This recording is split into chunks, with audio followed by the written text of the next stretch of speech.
అస్సలాము అలైకుం వరహమతుల్లాహి వబరకాతుహు. అందరికీ నమస్కారం. ఈరోజు మనం అక్కేపాలెం స్పోర్ట్స్ స్టేడియం పక్కన ఉన్న మన ఏక్విజే ఆఫీస్ ఉంది. ఇక్కడ ఏక్విజే సంస్థ చైర్మన్ ఐహెచ్ ఫారూఖీ గారి ఆఫీస్ పక్కన గ్రౌండ్లో ఉన్నాం.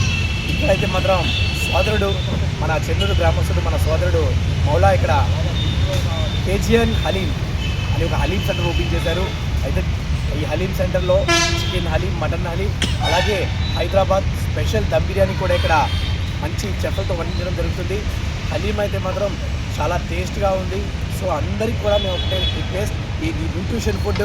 ఇది ఈ రంజాన్ వచ్చింది అంటే హిందూ ముస్లిం బాయి అనే ఒక ఐక్యమత మనకి భారతదేశంలో కనిపిస్తుంది. ముఖ్యంగా విశాఖపట్నంలో అక్కయ్యపాలెంలో ఈ రంజాన్ పండుగ ఎప్పుడైతే మంత్ స్టార్ట్ అయిందో హిందూ ముస్లింలు అందరూ కూడా ఈ హలీం గురించి వెయిట్ చేస్తూ ఉంటారు. ఈ హలీం టేస్ట్తో పాటు మంచి న్యూట్రిషన్ ఫుడ్, ఇది మన హెల్త్కి కూడా చాలా మంచిది. అయితే ఎప్పుడు కూడా మన సోదరుడు మౌలా మంచి ఇక్కడ మనకి కేజిఎన్ హలీం పాయింట్ ఇక్కడ మనకి ఏర్పాటు చేశారు. సో అందరూ కూడా వచ్చి మంచి రేట్స్ కూడా చాలా రీజనబుల్గా ప్రైసెస్ ఉన్నాయి. అలాగే ఫుడ్ టేస్ట్ కూడా ఉంది.